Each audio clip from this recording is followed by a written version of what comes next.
ஆண்டவரும் மறுமை இரட்சகருமான இயேசு கிறிஸ்துவின் நாமத்தினாலே உங்கள் யாவரையும் வாழ்த்தி வரவேற்கிறேன். மறுபடியும் இந்த வகுப்பிலே உங்களை சந்திப்பதற்கு கற்றுக் கொடுத்த நல்ல வாய்ப்புக்காக அவரை ஸ்தோத்திரிக்கிறேன். யெஷுவா பைபிள் தமிழ் வேதாகம பாடசாலையினுடைய சிஸ்டமேட்டிக் தியாலஜி வகுப்பு, விசேஷமாக வேதாகம மானிடவியல் குறித்து நாம் பார்த்து வருகிறோம். இன்றைக்கும் வகுப்புக்குள்ளாக போவதற்கு முன்பாக வழக்கத்தைப் போல 2 வேத வசனங்களை வாசித்து நாம் வகுப்புக்குள்ள போகலாம். முதல் வசனம் 1 தெசலோனிக்கேயர் 5ஆம் அதிகாரம் 21வது வசனம். எல்லாவற்றையும் சோதித்து பார்த்து நலமானதை பிடித்துக் கொள்ளுங்கள். இன்றைக்கும் நீங்கள் கேட்கிறதான அத்தனை சத்தியங்களையும் அலசி ஆராய்ந்து பார்த்து பரிசுத்த ஆவியானுடைய ஒத்தாசையோடு நலமானதை பிடித்துக் கொள்ளுங்கள். பரிசுத்த ஆவியானவர் உங்களுக்கு ஒத்தாசை செய்வாராக. எரேமியாவின் தீர்க்கதரிசன புஸ்தகம் 6ஆம் அதிகாரம் 16வது வசனம். வழிகளிலே நின்று பூர்வ பாதைகள் எவை என்று கேட்டு விசாரித்து நல்ல வழி எங்கே என்று பார்த்து அதிலே நடவுங்கள். இந்த வேத வசனத்தின்படி பூர்வ பாதையில் தான் உங்கள் கற்றுக்கொள்ளுதல் உங்களை நடத்தி செல்கிறதா என்பதை அலசி ஆராய்ந்து பார்த்து பூர்வ பாதையில் நடப்பதற்கு நீங்கள் கடமைப்பட்டிருக்கிறீர்கள். எனவே எல்லா வகுப்புகளையும் அலசி ஆராய்ந்து பார்த்து அதை உங்கள் வாழ்க்கைக்கு சரியான பாதைக்கு தான் கொண்டு செல்கிறதா, ஜீவ பாதைக்கு தான் கொண்டு செல்கிறதா என்பதை அலசி ஆராய்ந்து பார்த்து முடிவு செய்யுங்கள். கர்த்தர் உங்களுக்கு உதவி செய்வாராக. சிஸ்டமேட்டிக் தியாலஜியினுடைய வேதாகம மானிடவியல் தொடர்ச்சியாக குறிப்பிட்ட ஒரு தலைப்பில் நாம் வேத பாடங்களை பார்த்து வருகிறோம். விசேஷமாக ட்ரிபிள் கான்ட்ரிபியூஷன்ஸ் என்கிறதான தலைப்பிலே நாம் வேத பாடங்களை பார்த்து வருகிறோம். அதில் விசேஷமாக இந்த ட்ரிபிள் கான்ட்ரிபியூஷன்ஸ் என்பது பாவையியல் என்பதாக பார்த்தோம். அதற்கான ரட்சிப்பியல் திட்டம் என்ன என்பதை நாம் பார்த்தோம். போன முறை இந்த பாவையியல் ரட்சிப்பியல் இந்த இரண்டுக்குமான ஒரு முக்கியமான ஒரு காரியத்தை நாம் பார்த்தோம். இந்த ரட்சிப்பின் திட்டத்தில மரம் எவ்விதமாக முக்கிய பங்கு வகிக்கிறது என்பதை நாம் பார்த்தோம். மனிதன் வீழ்ந்த போது அதுக்கு காரணமாக ஒரு மரம் இருந்தது. அதே போல ரட்சிப்பின் திட்டத்திலே நமக்கு ரட்சிப்பை ஏற்படுத்துவதற்கு கிறிஸ்துவானவர் ஒரு மரத்திலே தொங்கி ஜீவனை விட்டு மரித்து உயிர்த்தெழுந்து பரமேறி சென்றிருக்கிறார். இந்த மரம் என்பது ஒரு முக்கியமான ஒரு காரியமாக இருப்பதை நாம் பார்க்கிறோம்.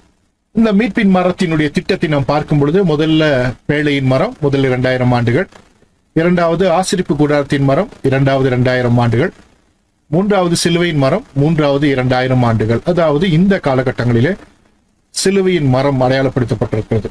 மனிதன் வீழ்ந்தது ஒரு மரத்தினாலே, மனிதனுக்கு ரட்சிப்பு ஒரு மரத்தினாலே. அதனாலதான் புறஜாதி மார்க்கத்தார் மரத்தை வணங்குவதை நாம் பார்க்கிறோம். மரத்தில் தொங்கின இயேசுவை அல்ல, மரத்தை வணங்குகிறார்கள். எவ்விதமாக அவர்கள் வஞ்சிக்கப்பட்டிருக்கிறார்கள் என்பதை நீங்கள் புரிந்திருப்பீர்கள். உங்களுக்கு தெரியும் இல்லையா, நம்ம இந்த தேசம் முழுவதுமாக பல அயல் நாடுகளிலே மரத்தை வணங்குவதை, மரத்திற்கு முக்கியத்துவம் கொடுப்பதை நான் பார்க்கிறோம். இது எங்கிருந்து வந்தது அப்படின்னா, அவர்கள் முன்னோர்களுக்கு யாரோ ஒருவர் சரியாய் சொல்லி கொடுத்திருக்கிறார்கள். அவர்கள் பின்மாற்றம் அடைந்து அந்த உபதேசங்களை எல்லாம் வேறு விதமாக திரித்தபடினாலே அவர்கள் மரத்தில் தொங்கின கிறிஸ்துவை அல்ல, மரத்தை வணங்குகிறவர்களாக மாறி போயிருக்கிறார்கள். இதை நீங்கள் கேட்கும் பொழுது ஒன்றை கவனமாய் வைத்துக் கொள்ள வேண்டும். நாம் இன்றைக்கு கிறிஸ்துவை பின்பற்றுகிறோம். கிறிஸ்துவின் அன்பை விட்டு பிரிக்கிற எந்த காரியமாக இருந்தாலும் அதற்கு நாம் முக்கியத்துவம் கொடுக்கக்கூடாது. சிலுவையின் மரத்தை குறித்து நாம் பார்க்கிறோம். ஆனால் சிலுவையில் தொங்கின இயேசுதான் முக்கியம், சிலுவையின் மரம் அல்ல. அது அடையாளப்படுத்தப்பட்டிருக்கிறது. எனவே கிறிஸ்துவானவரை முக்கியத்துவப்படுத்துவதற்கு நாம் கடமைப்பட்டிருக்கிறோம். இன்றைக்கு உபதேசங்கள் எல்லாம் மாறிக்கொண்டிருக்கிற காலகட்டங்களிலே உங்களுக்கும் உங்கள் ஆண்டவருக்குமான அந்த அன்பின் இணைப்பை நீங்கள் காத்துக்கொள்ள வேண்டும். இது மிக மிக முக்கியமான ஒரு காரியமாக இருக்கிறது. போன முறை ஏதனின் மரம் தோல்வி, கல்வாரியின் மரம் வெற்றி, பரதீசின் மரம் பரிசு என்பதாக நாம் பார்த்தோம்.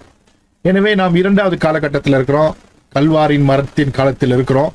நமக்கென்று பரதீசின் மரம் காத்திருக்கிறது. அங்கே ஜீவவருட்சத்தின் கனியை நமது ஆண்டவராகிய இயேசு கிறிஸ்து நமக்கு புசிக்க கொடுக்க போகிறார். நித்திய காலமாக நாம் அவரோடு வாழப்போகிறோம். ஒரு எஸ்கட்டாலஜி, ஒரு வருங்காலவியல், எதிர்கால திட்டத்தை நாம் பார்க்கிறோம்.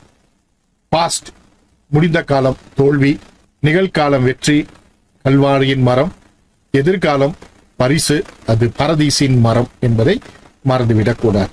இதிலே கவனமாக நீங்கள் இருக்க வேண்டும். இதே போல போன முறை ஏதேனின் மரத்தினால் வந்த அந்த தோல்வி, நன்மை தீமை அறியும் விருட்சத்தினால் வந்த தோல்வியை கல்வாரி மரத்தின் மூலமாக நமது ஆண்டவர் நினைப்பூட்டி அவர் கல்வாரியில வெற்றி சிறந்து நமக்காக ஒரு புது வாழ்வை தந்து போயிருக்கிறார். அவரை விசுவாசிக்கிறவர்கள் ஒருவரும் கெட்டு போகாமல் நித்திய ஜீவனை அடையும்படிக்கு பிதாவாகிய தேவன் அவரை நமக்கு உலகத்தில் கொடுத்து இவ்வளவாய் அன்பு கூர்ந்தார் என்று நாம் வேதாகமத்தில் வாசிக்கிறோம். இந்த திட்டத்திலே ஞானஸ்தானம் மிக மிக முக்கியமானதாக இருக்கிறது என்பதை நாம் கவனித்தோம். சாத்தானுடையவர்களாக இருந்த நம்மை, அவனுக்கு அடிமைகளாக இருந்த நம்மை கட்டுப்படுத்தி வந்த நம்மை, அவருடைய சிலுவை மரணத்தின் மூலமாக அவரை விசுவாசிப்பதினாலே, அவரோடு கூட நாம் ஞானஸ்தானம் எடுப்பதினாலே நாம் மரித்து கிறிஸ்துவனுடையவர்களாக உயிர்த்தெழுந்திருக்கிறோம்.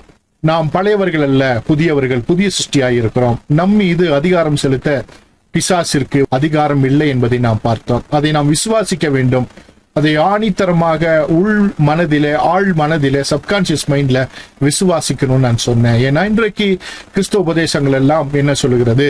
நாம் ரட்சிக்கப்பட்டு திருச்சபையின் அங்கத்தினராக இருந்து திருவிருந்தை எடுத்துக்கொண்டு வந்தாலும் உங்களுக்கு ஒரு கட்டு இருக்கு அப்படின்னு சொல்லுகிற மந்திரவாத போதகர்களை நாம் பார்க்கிறோம். மந்திரவாதிகள், கிறிஸ்தவ மந்திரவாதிகள் பெருகி இருக்கிறார்கள். ஒரு கட்டு இருக்கு, தொடர்ந்து வருகிற சாபம் இருக்கிறது என்று சொல்லுகிற காலகட்டத்தில் இருக்கிறோம். ஆண்டவராக இயேசு கிறிஸ்துவை ஏற்றுக்கொண்ட உடனேயே நாம் அவரோடு ஞானஸ்தானம் எடுத்து பாவத்திற்கு மரித்து நீதிக்கென்று நாம் பிழைத்திருக்கும் பொழுது அவைகள் ஒன்றும் தொடர்வதில்லை. ஆனால் எண்ணங்கள் மூலமாக அவைகள் நம்மை தொடர்கின்றன. நாம் எண்ணும் பொழுது, அதை சிந்திக்கும் பொழுது, அவைகளை குறித்து பயப்படும் பொழுது அவைகள் நம்மை பலவந்தம் செய்கின்றன என்பதையும் போன முறை பார்த்தோம். அந்த எண்ணங்களை நம்மை விட்டு தூரப்படுத்த வேண்டும், அதை மேற்கொள்ள வேண்டும் என்பதை போன முறை ஒரு ஜெபத்தோடு நாம் பார்த்தோம். கர்த்தர் பழைய சிந்தனைகளிலிருந்து, இந்த பயத்திலிருந்து உங்களை விடுதலையாக்கினார் என்று கிறிஸ்துவுக்குள் விசுவாசிக்கிறேன். எதுவும் உங்களை தொடர்வதில்லை. கிறிஸ்துவினுடையவர்களை யாரும் தொடர முடியாது. அவர்கள் காணாமல் போய்விடுவார்கள். கிறிஸ்துவானவர் உங்களை ஆளுகை செய்கிறார். நீங்கள் பரலோகவாசிகள். உங்களுடைய குடியிருப்பு பரலோகத்தில் இருக்கிறது என்கிறதான முக்கியமான செய்தியை போன முறை கேட்டீர்கள்.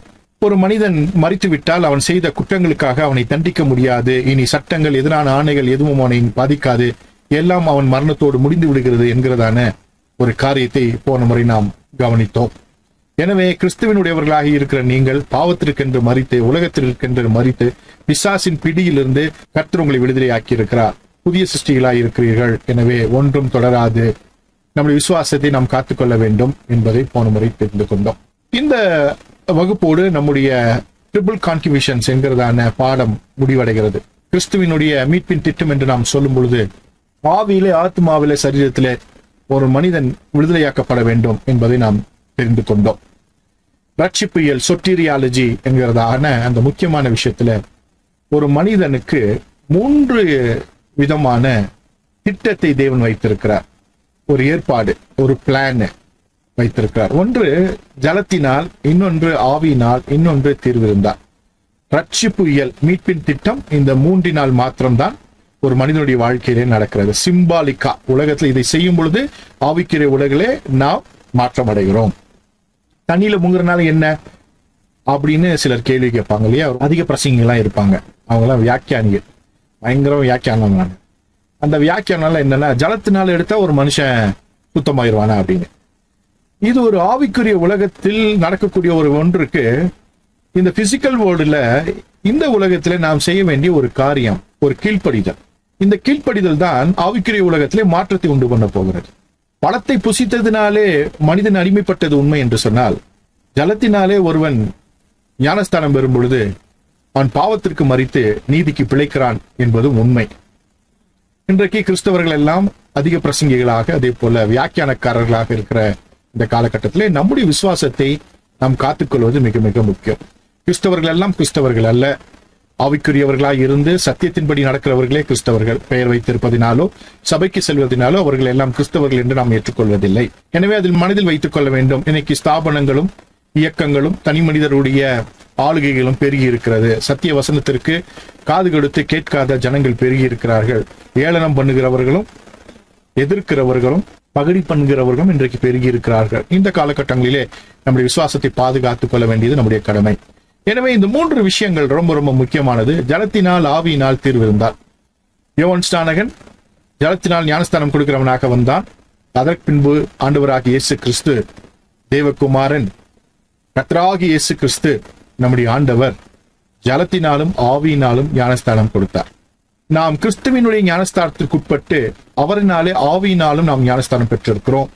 இதே போல நான் வரும் அளவிற்கும் இதை நினைவு கூறுங்கள் என்று சொல்லி ஒரு திருவிருந்தை நமக்கு ஏற்படுத்தி கொடுத்திருக்கிறார். அவருடைய பாடையும் அவருடைய மரணத்தையும் நாம் நினைவு கூர்ந்து அவரோடு இணைக்கப்பட வேண்டும் என்கிறதான ஒரு முக்கியமான காரியத்தை நமக்கு சொல்லிக் கொடுத்து அவர் வரும் வரைக்கும் அதை செய்வதற்கு கர்த்தர் கற்றுக் கொடுத்திருக்கிறார்.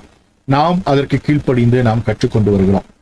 இதை குறித்து சொல்லும் பொழுது, போன வாரம் என்னுடைய வீட்டிற்கு ஒரு ஊழியக்காரர் வந்தார். அவர் பேசிக் கொண்டிருக்கும் பொழுது என்னிடத்துல ஒரு முக்கியமான ஒரு விஷயத்தை ரொம்ப ஜோக்கா, ரொம்ப பகடி பண்ணி சொல்லிக் கொண்டிருந்தார். எங்கோ ஒரு இடத்திற்கு அவர் பிரசங்கம் பண்ணுவதற்கு அழைக்கப்பட்டிருக்கிறார்.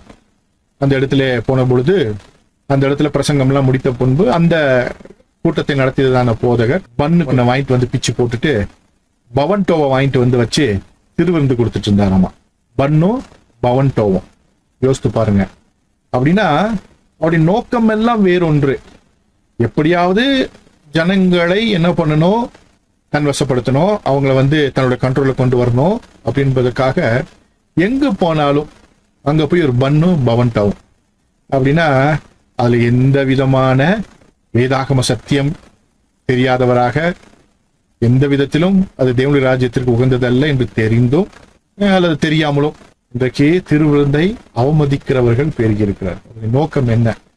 ஆண்டவராகிய இயேசு கிறிஸ்து ஒரு அப்பத்தை பிட்டு, அதாவது புளிப்பில்லாத அப்ப பண்டிகையின் காலம், எனவே புளிப்பில்லாத அப்பத்தை பிட்டு திராட்சை ரசத்தை கொடுத்தார் என்று வேதவசனம் சொல்கிறது.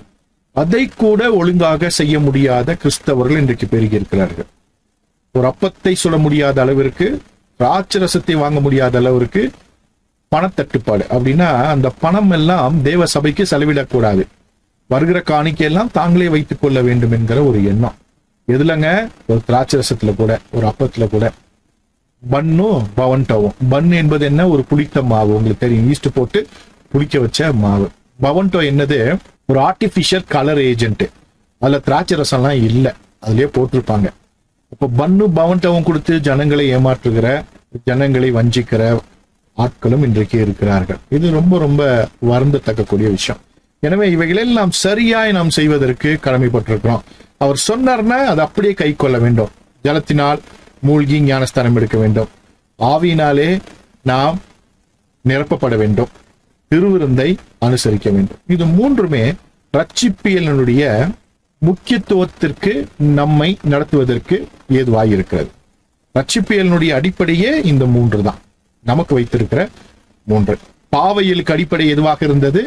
அந்த நன்மை தீமை அறியும் விருட்சத்தின் கனி. அதே போல ரட்சிப்பியலுக்கு, நமக்கு இந்த ரட்சிப்பியலை தொடர்ந்து நம்முடைய வாழ்க்கையில நாம் தக்க வைத்துக் கொள்வதற்கு, கிறிஸ்துவனுடையவர்களாக இருப்பதற்கு, நித்திய ஜீவனை பெற்றுக்கொள்வதற்கு, உயிரோடு இருக்க மட்டும், இந்த மாம்சத்துல உயிரோடு இருக்க மட்டும் இந்த மூன்று காரியங்களை நாம் தொடர்ந்து செய்ய வேண்டும் என்பதை நாம் தெரிந்து கொள்ள வேண்டும். ஏன் இதை நான் சொல்கிறேன் என்று சொன்னால், சில காரியங்களை குறித்து சிலருக்கு சரியான தெளிவு இல்லாமல் இருக்கலாம். எப்பொழுதுமே நீங்க ஞானஸ்தானம் எடுத்திருப்பீங்க, அதை உறுதிப்படுத்திக்கணும். ஆமா, நான் பிதா குமாரன் பரிசுத்தாவின் நாமத்தினாலே ஞானஸ்தானம் எடுத்திருக்கேன். ஆமாம், நான் பரிசுத்த ஆவியானவரை பெற்றிருக்கிறேன், அவர் எனக்குள்ளாக வாசம் செய்கிறார். ஆமாம், நான் திருவிருந்திலே பங்கு பெறுகிறேன் என்கிறதான இந்த மூன்று காரியங்களிலே நீங்கள் நிச்சயம் உள்ளவர்களாக இருக்க வேண்டும். நீங்க எவ்வளவு பெரிய ஊழியக்காரன வேற இருக்கலாம், அற்புத அடையாளங்களை நீங்க செய்யலாம். ஆனால் இந்த மூன்று காரியங்களிலே நாம் உத்தரவாதிகளாக தேவனுக்கு முன்பாக இருக்க வேண்டும். ஏனென்றால் பிசாசானவன் இன்றைக்கு இந்த மூன்று காரியங்களிலே கை வைத்திருப்பதையும், நிறைய ஊழியக்காரர்களை அவன் திசை திருப்பியிருப்பதையும், பெரிய பெரிய ஆட்கள் மூலியமாக அவன் தன்னுடைய வஞ்சக திட்டத்தை நிறைவேற்றுவதையும் நாம் பார்க்கிறோம். ஏன் இந்த மூன்று முக்கியமான விஷயங்கள் கருத்தில் கொள்ள வேண்டும்? ஏன் இந்த மூன்று விஷயங்கள் ரொம்ப ரொம்ப முக்கியம் அப்படின்னு தெரிஞ்சுக்கணும்னா, ஜலத்தினாலே அப்படின்னும் பொழுது அது பஜார்ல நடக்குது, அதாவது சரீரத்துல, மாம்ச சரீரத்துல நடக்கிறது. சரீர மீட்பு இந்த பஜாருக்குள்ளதான் என்ன இருக்குன்னா கெவியா இருக்கு. நல்லா ஞாபகப்படுத்திக் கொள்ளுங்க, நான் உங்களுக்கு முந்தைய வகுப்புகளில் சொல்லி கொடுத்திருக்கேன். இந்த பஜார் என்ன பண்ணுதுன்னா உள்ளேயும் புறம்பேயும் கெவியாவை நிரப்பி இருக்கிறது. இந்த பஜார் தான் கெவியாவின் உள்ளேயும் வெளியேயும் நிரப்பி இருக்கிறது. பஜார்ல ஞானஸ்தானம் எடுக்கும் பொழுது கெவியா மீட்கப்படுகிறது. நல்ல கவனமா வைத்துக் கொள்ளுங்க. பஜார் அடுத்தது ஆவியினாலே அப்படின்னும் பொழுது ருவாக், பரிசுத்த ஆவியானவர் நம்முடைய இருதயத்தில் வரும் பொழுது உங்கள் ஆவி மீட்கப்படுகிறது. எனவே அசுத்தாவி உங்கள் ஆவிக்குள்ளாக வந்து உங்களை ஆளுகை செய்ய முடியாது. முன்னொரு காலகட்டங்களிலே கிறிஸ்துவை அறியாதவர்களாக இருந்த பொழுது பிசாசின் ஆவிகள், அசுத்தாவிகள் பிடித்திருக்கலாம். ஆனால் பரிசுத்தாவியானவரை பெற்றுக்கொண்ட பின்பு நமக்குள்ள, நம்முடைய ஆவிக்குள்ள அசுத்தாவிகள் வர முடியாது. இதை ரொம்ப ரொம்ப நம்ம கவனிச்சு நம்ம புரிந்து கொள்ள வேண்டும். அப்போ ஆவியினால ஞானஸ்தானம் எடுத்தாதான் ஆவியை முத்தரிக்க முடியும். அடுத்தது நெபேஸ், திருவிருந்தால் மாத்திரம்தான் உங்கள் ஆத்துமாவை நீங்கள் உறுதிப்படுத்த முடியும். இது ஒரு தொடர் நிகழ்வு. வாழ்நாள் முழுவதும் உங்கள் ஆத்துமாவை காத்துக் கொள்வதற்கு, உங்கள் ஆத்தும மீட்பிற்காக திருவிருந்தை எடுக்க வேண்டும். இது 3 முக்கியமான காரியம் மனதில் வைத்துக் கொள்ளும். ஆவியில், ஆத்துமாவில், சரீரத்தில் ஒரு மனிதன் விடுதலையாக்கப்பட வேண்டும். கெவியா மீட்பிலிருந்து கிறிஸ்துவினுடைய மீட்பின் திட்டம் ஆரம்பிக்கிறது. இது உங்களுக்காக அடுத்த படத்துல போடுறேன், ஞாபகம் வைத்துக் கொள்ளுங்க. ஜலத்தினால் பசார், ஆவியினால் ரூவாக், திருவிருந்தால் நெஃபேஸ். விடுதலையாக்கப்படுகிறது, காக்கப்படுகிறது, வழி நடத்தப்படுகிறது, நித்திய ஜீவனை பெறப்போகிறது. மறந்து விடக்கூடாது. ரொம்ப ரொம்ப முக்கியமான விஷயம். பசார்னு சொல்லும் பொழுது இந்த பசார் இங்கதான் விட்டுட்டு போக போறோம். அதற்குள்ள இருக்க கெவியா ரொம்ப ரொம்ப முக்கியம். ஏன்னா கெவியாக்கு அழிவு இல்லைன்னு நம்ம பார்த்தோம். இந்த பசாரை இங்கதான் விட்டுட்டு போறோம். அந்த பசார்ல என்னெல்லாம் இருந்துச்சு? 3 விஷயங்கள் இருந்துச்சு இல்லையா? சதை, ரத்தம், எலும்பு இருந்துச்சு இல்லையா? அதெல்லாம் நம்ம படிச்சோம். சரியா? Okay, right. அடுத்த ஒரு முக்கியமான விஷயத்துக்கு வருவோம். பசாருக்குள்ளதான் கெவியா இருக்குன்னு நம்ம பார்த்தோம். ஏன்னா கெவியா ஒரு கண்டெய்னர், அந்த கண்டெய்னருக்குள்ளதான் நெஃபேஸ் இருக்கு. நெஃபேஸ் ஒரு கண்டெய்னர், அதுக்குள்ளதான் ரூவாக் இருக்கு என்பதை பார்த்தோம். இப்போ கெவியாவின் மீட்புனாலதான் ஒரு மனிதன் மீட்கப்படுகிறான். ஏனென்றால் கெவியாக்குள்ளதான் நெஃபேஸ் இருக்கு, நெஃபேஸ்க்குள்ளதான் ரூவாக் இருக்கு. இது 3ம் ஒன்றுக்கொன்று தொடர்புடையது. ரொம்ப ரொம்ப முக்கியமான விஷயம். அப்போ ரட்சிப்பின் திட்டத்துல ஒருவன் ஜலத்தினால் ஞானஸ்தானம் எடுக்கும் பொழுது அவனுடைய சரீரம் மீட்கப்படுகிறது. எந்த சரீரம்? கெவியா மீட்கப்படுகிறது. இதன் மூலமாக அவன் பசார்ல ஞானஸ்தானம் எடுக்கும் பொழுது பசாரால் உள்ளும் புறமாக மூடப்பட்டிருக்கிற கெவியா மீட்கப்படுகிறது. ஏனென்றால் நித்திய ஜீவனை பெற்றுக்கொள்ள போவது, நித்திய ஜீவனுக்கு வரப்போவது இந்த கெவியா தான். இந்த கெவியா மாத்திரம் வருமானா வராது. அது ஒரு கண்டெய்னர், அதுக்குள்ள ஆத்மா இருக்கு. ஆத்மா ஒரு கண்டெய்னர், நெஃபேஸ் ஒரு கண்டெய்னர், அதுக்குள்ள ரூவாக் இருக்கு, ஆவி இருக்கு. இது 3ம் சேர்ந்தால்தான் மனிதன். மனிதனுடைய திரியேகம் இது. ஏனென்றால் தேவ சாயலாக, தேவ ரூபமாக சிருஷ்டிக்கப்பட்டிருக்கிற மனிதன் தேவனை பிரதிபலிக்கிறான். அவர் திரியேக தேவன், அவனை படைத்த தேவன் திரியேகமானவர். அந்த மனிதன் திரியேகமானவர், திரியேகத்தை அவன் பிரதிபலிக்கிறான். சரியா? அப்போ இந்த 3 விஷயங்கள் மிக மிக முக்கியம். 3ம் தனித்தனியாக நாம் பார்க்கிறோம், ஆனால் 3ம் இணைந்தால்தான் மனிதன். அவர் திரியேகமானவர், அவர் படைத்த மனிதன் திரியேகத்தை பிரதிபலிக்கிறார். மறுபடியும் மனதில் வைத்துக் கொள்ளுங்கள். இப்போ இந்த கெவியாவின் மீட்பு மிக மிக முக்கியம். இது கிறிஸ்துவினுடைய மீட்பின் திட்டம் இங்கிருந்து தான் ஆரம்பிக்கிறது. இப்ப கிறிஸ்துவின் மீட்பின் திட்டம் என்று நாம் சொல்லும் பொழுது இந்த முக்கியமான விஷயத்தை நாம் மனதில் வைத்துக் கொள்ள வேண்டும். இதே போல புரிந்து கொள்வதற்காக 2 முக்கோணங்களை நான் போட்டிருக்கேன். மேல ஒரு முக்கோணம் இருக்கு, தேவன், பிதா, குமாரன், பரிசுத்த ஆவியானவர். தேவன் பொழுது ஒரு முனையில குமாரன், ஒரு முனையில பிதா, ஒரு முனையில ஆவியானவர் இணைக்கப்பட்டிருக்காங்க. இந்த முக்கோணத்தை எவ்வளவு வேணா பெருசாக்கலாம், ஆனா செப்பரேட் பண்ண முடியாது. எவ்வளவு வேணா சிறுசாக்கலாம், ஆனா செப்பரேட் பண்ண முடியாது. அதே போல மனிதன், ஆவி, ஆத்மா, சரீரம் 3ஆவோடு இணைக்கப்பட்டவன் தான் மனிதன். தனித்தாக பிரிஞ்சா மனுஷன் இல்ல, 3 இருந்தாதான் மனுஷன். சரீரம் மனிதனுக்குரியது, ஆத்மா மனிதனுக்குரியது, ஆவி மனிதனுக்குரியது. இந்த முக்கோணத்தை எவ்வளவு வேணா பெருசாக்கலாம், சிறுசாக்கலாம், ஆனா செப்பரேட் பண்ணா ஒண்ணும் இல்லாம போயிடும். ஆனால் தேவத்துவத்தில் அப்படி அல்ல. அவர் பிரிந்தும் செயல்படுவார், சேர்ந்தும் செயல்படுவார். ஏனென்றால் அவர் படைப்பின் காரணர், நாம் அவருடைய படைப்பாயிருக்கிறோம். நமக்கான ஒரு லிமிட்டேஷனை ஆண்டவர் வைத்திருக்கிறார். இந்த உலக வாழ்க்கைக்குள்ளாக நம்மை அனுப்பித்திருக்கிறார். இங்கே ஒரு லிமிட்டேஷன் நமக்கு இருக்கிறது. சரி, அப்போ சத்தியத்திய மறுவிகள் சத்தியம் உங்களை விடுதலையாக்கும் அப்படின்னும் பொழுது வாசிக்கும் பொழுது குமாரன் ஒருவனை விடுதலையாக்குவது எங்கிருந்து அப்படின்னும் போது சரீரத்திலிருந்து. முதல்ல சரீரம் கெவியா, அப்படியே ஆவி, அப்படியே ஆத்மா. அப்ப சரீரம் முழுமையாக நீருக்குள் முங்கும் பொழுது இந்த சரீரத்திற்குள்ளாக கெவியாக்குள்ள இருக்கிற ஆத்மா, ஆவி 3 தண்ணிக்குள்ள முங்கிதான் வெளியே வருது. அப்போ ஒரு விடுதலை. அடுத்தது ஆவியினாலே ஞானஸ்தானம் பெறும் பொழுது நம்முடைய ஆவி, மனித ஆவி பரிசுத்தப்படுத்தப்படுகிறது, அது முத்திரிக்கப்படுகிறது. அதற்குள்ளாக இனிமேல் எந்த அசுத்தாவிகளும், எந்த ஆவியும் வர முடியாது. தேவனுடைய ஆவியை தவிர வேறு எந்த ஆவியும் உள்ளே வர முடியாது. நிறைய பேர் சரியா ரட்சிக்கப்படாதனால, ரட்சிப்பின் திட்டத்திற்குள்ளாக வராதபடினாலே இன்றைக்கு ரட்சிக்கப்பட்டவன் என்று சொல்லுகிற பொய் சொல்லுகிறவர்களுக்குள்ளாக அசுத்தாவிகள் இருப்பதை நாம் பார்க்கிறோம். சர்ச்சுக்கு வந்தா ஆடும், 20 வருஷம் விசுவாசியா இருப்பான். சர்ச்சுக்குள்ள வந்தா சினிமா பாட்டை பாடி ஆடும், பார்த்திருக்கிறோம். நிறைய பேர் பார்த்திருப்பீங்கன்னு நினைக்கிறேன். நான் என் வாழ்க்கையில பார்த்திருக்கேன். சரியான மனம் திரும்புதல் இல்ல, மாற்றங்கள் இல்ல, பயந்து கொண்டு உள்ளே வந்திருக்காங்க கிறிஸ்தவத்துக்குள்ள. ஆனால் ஆண்டவரை ஏற்றுக்கொள்ளவில்லை, சுய இச்சையின்படி நடக்கிறவங்களா இருப்பாங்க. எனவே ஆவினாலே ஒரு மனுஷனுடைய ஆவி முத்தரிக்கப்பட வேண்டும், ஒரு மனுஷன் முத்தரிக்கப்பட வேண்டும். அதே போல ஆத்துமா இந்த திருவிருந்தினாலே அது அப்படியே பாதுகாக்கப்படுகிறது, அப்படியே மெயின்டைன் பண்ணப்படுகிறது என்பதை மறந்துவிடக்கூடாது. அப்போ தேவ சாயலாக ரூபமாக தேவனாகிய கர்த்தரால் சிருஷ்டிக்கப்பட்ட மனிதன் அவர் திரியேகமானவர் என்பதை பிரதிபலிக்கிறான். அவனை படைத்த தேவன் திரியேகமானவராய் இருக்கிறார், பிதா, குமாரன், பரிசுத்தாவி. நம்முடைய யூடியூப் சேனல்ல ஏற்கனவே உங்களுக்கு சொல்லியிருக்கேன், ஒரு 10 தலைப்புல திருத்துவத்தை குறித்ததான பாடங்கள் இருக்கிறது. திருத்துவத்தை குறித்ததான அந்த பாடங்களை பார்த்திருப்பீர்கள், பார்க்காதவர்கள் திரும்ப பார்த்துக் கொள்ளுங்கள். இப்போ தேவன் அப்படின்னு சொல்லும் பொழுது இது ரொம்ப முக்கியமான ஒரு காரியம், நன்றாய் நீங்கள் கவனிக்கணும். இப்போ தேவன் என்று சொல்லும் பொழுது பிதா, குமாரன், பரிசுத்தாவியானவர். இப்போ தேவன் அப்படின்னு சொன்னா ஒரு பக்கம் பிதா, ஒரு பக்கம் குமாரன், ஒரு பக்கம் பரிசுத்தாவி. இந்த மூன்றும் இணைந்ததுதான் தேவன் சொல்றோம்.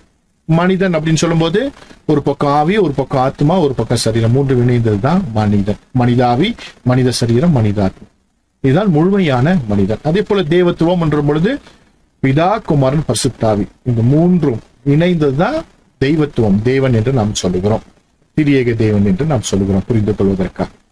இந்த இரண்டு இணைப்பு, தேவனுக்கும் மனிதனுக்குமான இணைப்பு, ஏதேன் தோட்டத்திலே ஒவ்வொரு சாயங்கால வேளையிலும், பகல் குளிர்ச்சியான வேளையிலும் தேவனாகிய கர்த்தர் ஆதாமோடும் ஏவாளோடும் அவர் சஞ்சரித்து அவர்களோடு இணைப்பை ஏற்படுத்தி வைத்திருந்தார். அது ஒரு குறிப்பிட்ட நேரத்திற்கான இணைப்பாக இருந்தது, பகல் குளிர்ச்சியான வேளையில் மாத்திரம். மற்ற நேரங்களில் அந்த இணைப்பு அவர்களோடு இல்லை. கணவன் மனைவியாக இருவருக்குமான இணைப்பு மாத்திரமே இருந்தது என்பதை நாம் பார்க்கிறோம். பின்னால் கட்டில்தான் ஆண்டவர் பரிசுத்த ஆவியானவர் பழைய ஏற்பாட்டில் ஒரு நோக்கத்திற்காக ஒரு மனிதனை நிரப்பினார். புதிய ஏற்பாட்டில் அவரை விசுவாசிக்கிற எல்லோருக்குள்ளும் பரிசுத்த ஆவியை தந்து அவர் நடத்துகிறார் இருக்கிறார். ரொம்ப முக்கியமான ஒரு காரியம். அப்போ பகல் குளிர்ச்சியான வேளையிலே தேவனை சந்தித்தவர்கள் இன்றைக்கு என்றென்றைக்கும் நம்மோடு வாசமாய் இருக்கிற பரிசுத்த ஆவியானவரை பெற்றுக்கொண்ட கிறிஸ்தவர்கள். மிகப்பெரிய வித்தியாசம். அப்போ இன்னைக்கு கிறிஸ்தவர்கள் என்று சொல்லிக் கொள்கிறவர்களுக்குள்ளாக யார் இருக்கணும்? பரிசுத்த ஆவியானவர் இருக்கணும். பரிசுத்த ஆவியானவர் இருந்தா பரிசுத்த ஆவியானுடைய செயல்பாடுகள் அவர்களிடத்தை இருக்கும். நீதியுள்ளவர்களாக, நியாயமானவர்களாக, பரிசுத்தவான்களாக, உண்மையுள்ளவர்களாக தங்களை காத்துக்கொள்வதற்கு அவர்கள் பிரயாசப்படுவார்கள். இஷ்டப்படி நடந்து கொண்டு எனக்குள்ளாக பரிசுத்த ஆவியானவர் இருக்கிறார் என்று சொல்வதோ, அல்லது இந்த மூன்று இச்சைகளின்படி கண்களின் இச்சை, மாம்சத்தின் இச்சை, ஜீவனத்தின் பெருமை உடையவர்களாக இருந்து பரிசுத்த ஆவியானவர் எனக்குள்ளாக இருக்கிறார் என்று சொல்லுகிறவர்களோ அவர்கள் தங்களை தாங்களே ஏமாற்றிக் கொள்கிறார்கள். அப்படி இருக்க முடியாது. நமக்குள்ளாக பரிசுத்த ஆவியானவர் இருந்தால் பாவத்தை குறித்துதான உணர்த்துதல் இருக்கும். அவர் கண்டித்து உணர்த்துவார். அதை விட்டுவிடுவதற்காக நாம் போராடுவோம். ரொம்ப ரொம்ப முக்கியமான விஷயம். உங்களுக்குள்ளாக பரிசுத்த ஆவியானவர் இருக்கிறார் என்பதை நாம் எப்படி அறிந்து கொள்வது அப்படின்னா, பாவத்தை விட்டு விடுவதற்கான அந்த உணர்வு அதிகமாக இருக்கும். பாவம் செய்யும் பொழுது அதை விட்டு விடுவதற்கான எண்ணமும், செய்யும் பொழுது இனி செய்யக்கூடாது, விட்டுவிட வேண்டும் என்கிறதான அந்த உணர்வும் அதிகமாக இருக்கும். இருதயத்துல குத்தப்படுவோம். தவறும் பொழுதெல்லாம் உடனே மன்னிப்பு கேட்டு செய்யாம இருக்க போராடுவோம். ஆனால் அப்படி இல்லாமல் தான் செய்ததை நியாயப்படுத்துகிற, இது என்னுடைய பலவீனம், நான் அப்படிதான் இருப்பேன் அப்படின்னு சொல்லுகிற யாராக இருந்தாலும் அவர்களுக்குள்ளாக பரிசுத்த ஆவியானவர் இல்லை, என்றைக்கும் அவர்களை விட்டு போய்விட்டார் என்று அர்த்தம். இஷ்டப்படி வாழ்ந்துட்டு கர்த்தரை மன்னித்து விடுவார் என்று சொல்லுகிறதல்ல. பாவம் செய்யும் பொழுதே உணர்த்தப்பட்டு விட்டு விடுவதற்காக போராடுகிறவர்களுக்குள்ளாகத்தான் பரிசுத்த ஆவியானவர் இருக்கிறார். அதனால்தான் பவுல் அப்போஸ்தலன் சொல்லும் பொழுது, இன்னும் பாவத்தை விட்டு விடுவதற்கு ரத்தம் சிந்துகிற அளவுக்கு போராடவில்லையே அப்படின்வார். அப்போ நாம் போராடிதான் இந்த பாவங்களை மேற்கொள்ள வேண்டும். அந்த போராட்டம் உங்களுக்குள்ளாக இருந்தால் உங்களுக்குள்ளாக பரிசுத்த ஆவியானவர் இருக்கிறார் என்று அர்த்தம். இதை நாமே ஆராய்ந்து பார்ப்பதினாலே தெரிந்து கொள்ள முடியும். நமக்குள்ளாக பரிசுத்த ஆவியானவர் இருந்தால் அவர் நீதியை குறித்தும் நியாயத்தை குறித்தும் கண்டித்து உணர்த்துகிறவராய் இருக்கிறார். நாம் தவறு செய்யும் பொழுதெல்லாம் கண்டித்து உணர்த்தி, விட்டு விடுவதற்கு நமக்கு உணர்த்தி, அதற்கு உதவி செய்து விட்டுவிடும் அளவிற்கு நம்மோடு போராடுகிறவராய் இருக்கிறார். ஒருவேளை தொடர்ந்து துணிகரமாக பாவம் செய்யும் பொழுது நம்மை விட்டு போய் விடுகிறார். அவ்வளவுதான். எனவே இந்த முக்கியமான சத்தியத்தை நாம் அறிந்தவர்களாய் இருக்க வேண்டும். நமக்குள்ளாக பரிசுத்த ஆவியானவர் வாழ்கிறார். எனவே நாம் தேவனோடு இணைக்கப்பட்டிருக்கிறோம். பழைய ஏற்பாட்டிலே தீர்க்கதரிசிகள், ஆசாரியர்கள், அதே போல ராஜாக்களுக்குள்ளாக பரிசுத்த ஆவியானவர் வாசம் செய்தார். அவர்கள் அவரோடு இணைக்கப்பட்டிருந்தார். தாவீதுக்குள்ளாக பரிசுத்த ஆவியானவர் இருந்தார். அவன் பாவம் செய்யும் பொழுது, உணர்த்தப்பட்ட பொழுது மன்னிப்பு கேட்டு மனம் திரும்பினான். வேதாகமத்தில் வாசிக்கிறோம். இப்ப பரிசுத்த ஆவியானவர் இருந்தா பாவம் செய்யும் பொழுது உணர்த்தப்பட்டு விட்டு மனஸ்தாபப்பட்டு இனி செய்யாமல் இருப்பதற்கு கர்த்தர் நமக்கு உதவி செய்கிறவராயிருக்கிறார். இதை மனதில் வைத்துக் கொள்ள வேண்டும். அப்போ பரிசுத்த ஆவியானவர் என்றென்றைக்கும் நம்மோடு வாசம் செய்யும்படியாக வந்திருக்கிறார். நமக்குள்ளாக அவர் இருக்கிறார். எனவே நமக்கும் தேவனுக்குமான இணைப்பை இங்கே நீங்க பாக்குறீங்க. மனிதனுக்கும் தேவனுக்குமான இணைப்பு ரெண்டு முக்கோணமும் ஒன்னா சேர்ந்துருச்சுன்னா இங்க 6 முனைகள் இருக்கிறது. ஒரு முக்கோணம் போது 3 முனை, 2 முக்கோணங்கள் இணைந்த உடனேயே 6 முனைகள் இருக்கு. மறுபடியும் உங்களுக்காக அடியே போடுறேன் பாருங்க. மேலிருந்து கீழே பரிசுத்த ஆவியான நமக்குள்ள வந்து நம்முடைய ஆவிக்குள்ள வந்த உடனேயே நாம் குமாரனோட சரீரத்திலே, பிதாவோட ஆத்மாவிலே, பரிசுத்த ஆவியானோட ஆவியில இணைக்கப்பட்டிருக்கிறோம். நம்மை படைத்த தேவனோடு நாம் இணைக்கப்பட்டிருக்கிறோம். தகப்பனோடு பிள்ளைகள் இணைக்கப்பட்டிருக்கிறார். தெய்வத்தோடு படைப்பு இணைக்கப்பட்டிருக்கிறது. எப்படி குமாரன் தேவனோடு இணைக்கப்பட்டிருந்தாரோ, பிதாவாகி தேவனோடு இணைக்கப்பட்டிருந்தாரோ, அதே போல நாமும் பரிசுத்த ஆவியானவர் மூலமாக தேவனோடு இணைக்கப்பட்டிருக்கிறோம். இந்த இணைப்பு பிரிக்க முடியாதது. எது வரைக்கும்? உணர்வு இருக்கிற வரைக்கும். பாவத்தை வெறுக்கிற, எதிர்க்கிற, விட்டு விடுகிற உணர்வு இருக்கும் வரைக்கும் இந்த இணைப்பை யாராலும் பிரித்து விட முடியாது. என்றைக்கு நாம் உணர்வற்றவர்களாக மாறி போகிறோமோ, நாம் செய்கிறதான தவறுகளை நியாயப்படுத்துகிறோமோ, அல்லது சுய லாபத்திற்காக இயங்குகிறோமோ, அன்றைக்கு இந்த இணைப்பை நாம் இழந்து விடுகிறோம். இந்த 6 முனைகள் இருக்கிறதான ஒரு நட்சத்திரமாக இப்பொழுது உங்கள் பார்வைக்கு இது தெரிந்து கொண்டிருக்கிறது. இந்த 6 முனை நட்சத்திரம் இஸ்ரவேல் தேசத்தினுடைய கொடியில் இருப்பதை நீங்கள் பார்க்க முடியும்.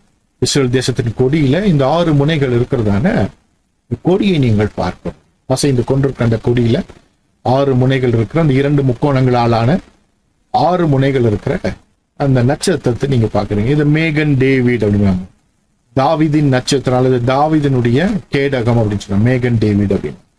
ஏன் இது தாவீதினுடைய கேடகம் அல்லது தாவீதின் நட்சத்திரம் அப்படின்னு சொல்றாங்கன்னா, அதற்கு காரணம் அவனுடைய பெயர் தான். தாவீது, பிலவட் அப்படின்னு அர்த்தம். பிலவட்னா அன்பானவன், அன்பானவன், பிலவட் அன்புக்குரியவன் அப்படின்னு அர்த்தம். பிலவட் தாவீது.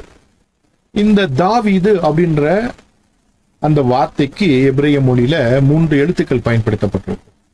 டாலத், வாவ், டாலத் என்று 3 எழுத்துக்கள். உங்க ஸ்கிரீன்ல இடது புறத்துல 3 எழுத்துக்களை பாக்குறீங்க. வலது புறத்துலயும் 3 எழுத்து இருக்கு. அந்த 2 முக்கோணம் போட்டு நடுவில் ஒரு கவட்ட கம்பு இருக்கு இல்லையா, அதாவது அது வந்து ஒரு முளைக்குச்சி அல்லது ஆணி. அது வந்து பிக்டோகிராஃப் ஹீப்ரு கட்ட மிக்ராய்த் என்கிறதான பழங்கால எழுத்து.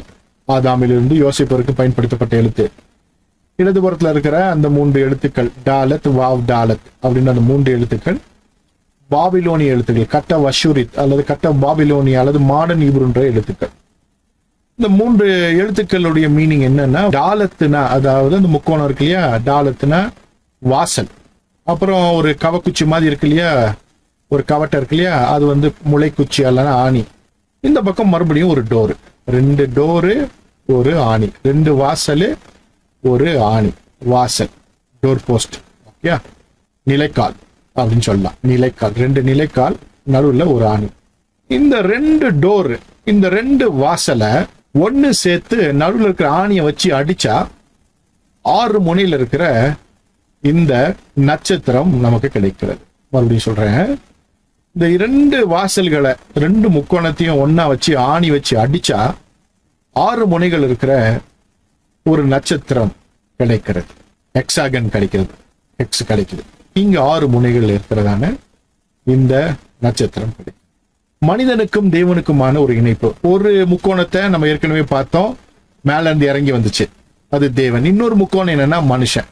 இது 2க்கும் இணைப்பு உண்டாக்குறது தான் யாருன்னா கிறிஸ்துவானவர். வேதாகமத்தில் வாசிக்கும் போது தாவீதானவர் அப்படின்னு சொல்லியிருக்கோம். எசேக்கியேல வாசிக்கும் பொழுது அங்கே தாவீதானவரே அவர்களை மேய்ப்பார் அப்படின்னு சொல்லியிருக்கோம். இப்ப தாவீதானவர் யாரு? ஆண்டவராக இயேசு கிறிஸ்துவை குறித்து எசேக்கியேல் வாசிப்போம். எசேக்கியேல் எப்போ எழுதப்பட்டது? தாவீதுக்கெல்லாம் அப்புறம் அடிமைத்தனத்திற்குள்ளாக, பாபிலோனிய அடிமைத்தனத்திற்குள்ளாக போகும் காலகட்டங்களில் எழுதப்பட்ட புஸ்தகங்கள் தான் எசேக்கியேல். அதுல தாவீதானவர் திரும்ப உங்களெல்லாம் மேய்ப்பார் அப்படின்னு சொல்லியிருக்கு. அப்ப யாரை குறித்து சொல்லி இருக்கிறது? இயேசு கிறிஸ்துவை குறித்து சொல்லி இருக்கிறது. 2 முக்கோணங்கள், நடுவிலே ஒரு ஆணி. ஒரு முக்கோணம் மனிதன், ஆவியாத்மா சரீரம். இன்னொரு முக்கோணம் தேவன், பிதா, குமாரன், பரிசுத்த ஆவி. இதை 2ஐயும் இணைக்கக்கூடிய அந்த வேலையை செய்ததுதான் யாருன்னா தாவீது வம்சாவளியில் வந்த இயேசு கிறிஸ்து. தாவீது பொழுது 2 முக்கோணமும் ஒரு ஆணியும், 2 வாசலும் ஒரு ஆணியும். மறந்துவிட இதுதான் நம்ம என்ன பண்றோம்னா தாவீதின் நட்சத்திரம் அப்படின்னு சொல்றோம். இந்த தாவீது நட்சத்திரத்தை நீங்க பாக்குறீங்க, இதான் தாவீது நட்சத்திரம் சொல்றோம். எசேக்கியேல் 34:23 வாசிக்கும் பொழுது, அவர்களை மேய்க்கும்படி என் தாசனாகிய தாவீது என்னும் ஒரே மேய்ப்பனை நான் அவர்கள் மேல் விசாரிப்பாய் இருக்க ஏற்படுத்துவேன்.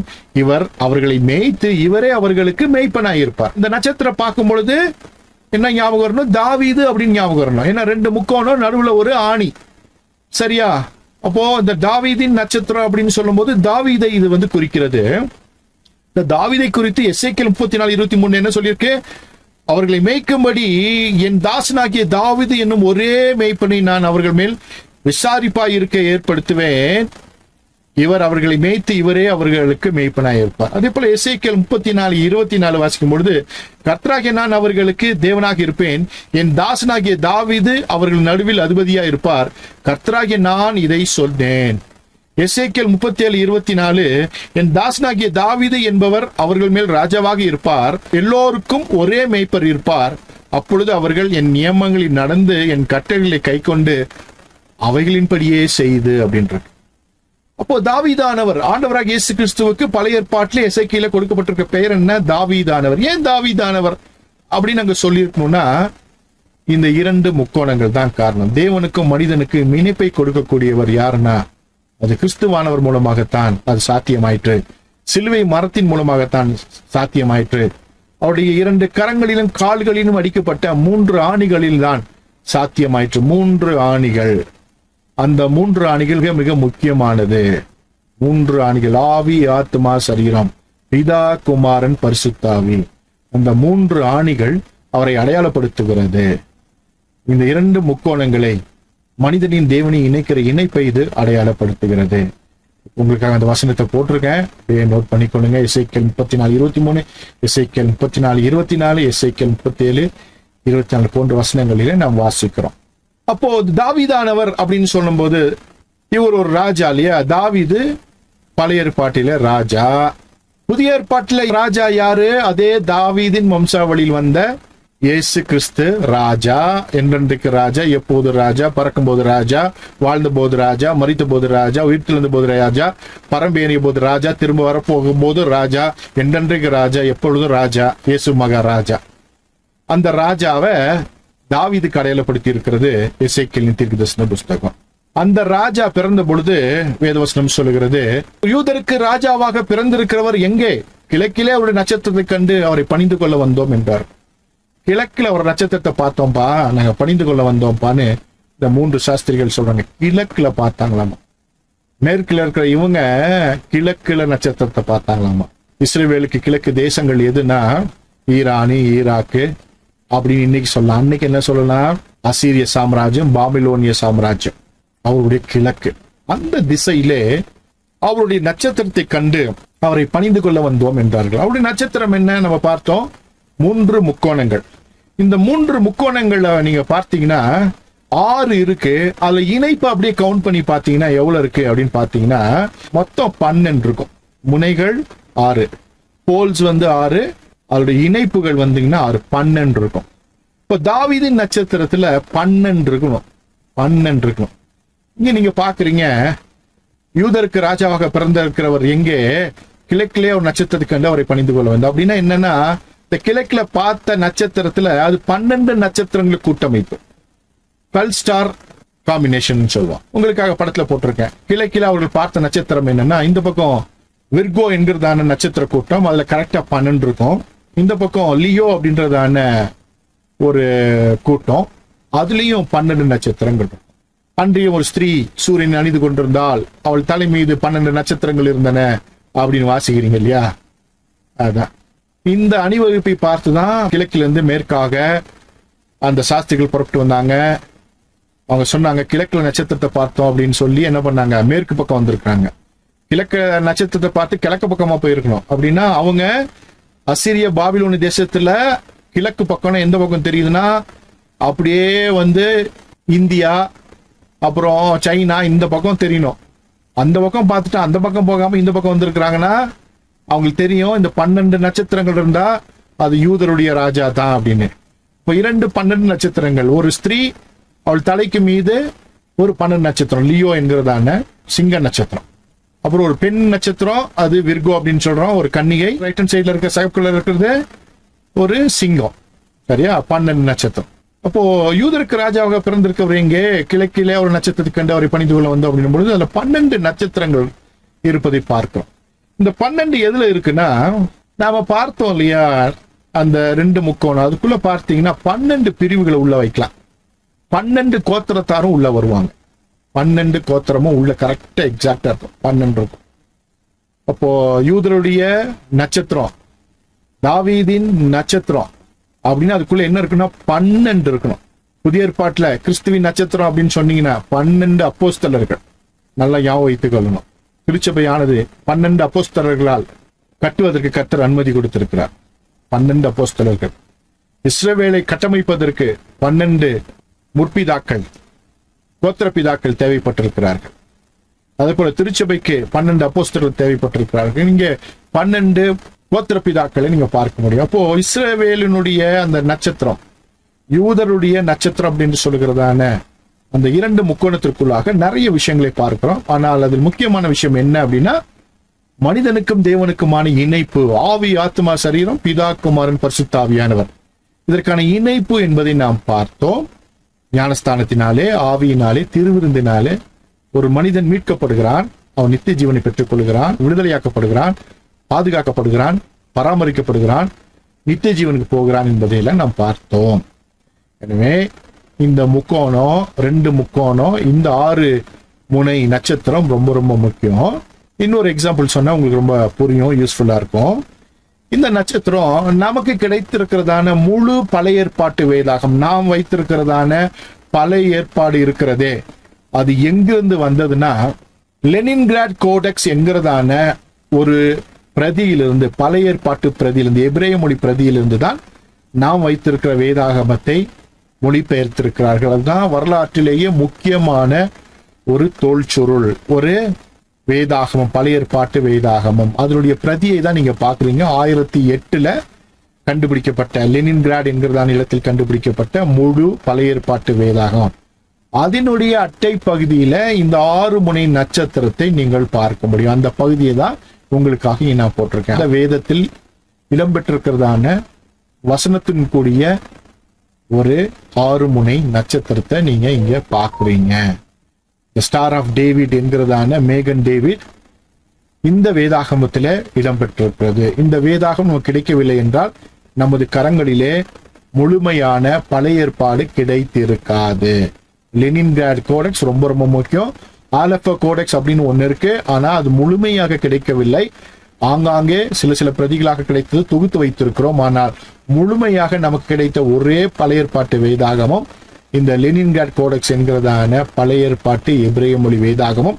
அந்த புத்தகத்தில இந்த 6 முனை நட்சத்திரம், தாவீதின் நட்சத்திரம் இருப்பதை நீங்கள் பார்க்க முடியும் உங்களுக்காக. அடுத்து எபிரேய மொழி எழுத்துக்கள் 22+5, அதாவது சோஃபித் லெட்டர்னு வாங்க, 27 லெட்டரையும் இந்த தாவீதின் நட்சத்திரத்துல எழுத முடியும் என்பதை எல்லாருமே அறிஞ்சிருக்கிறாங்க, யூதர்கள் அறிஞ்சிருக்கிறாங்க. நமக்கு ஒரு புதிய செய்தி, சரியா? 27 எழுத்துக்களை இந்த நட்சத்திரத்துல நம்ம எழுத முடியும். எபிரேய மொழி எழுத்துக்கள் 22+5 27 இந்த எழுத்துக்களை எழுத முடியும். அதை உங்களுக்காக போட்டிருக்கேன். அதே போல இந்த நட்சத்திரத்துக்குள்ள 12 கோத்திரங்கள் வருகிறது. புதிய ஏற்பாட்டில் 12 அப்போஸ்தலர்கள் என்பதை நாம் தெரிந்து கொள்ள ரொம்ப ரொம்ப முக்கியமான விஷயம்.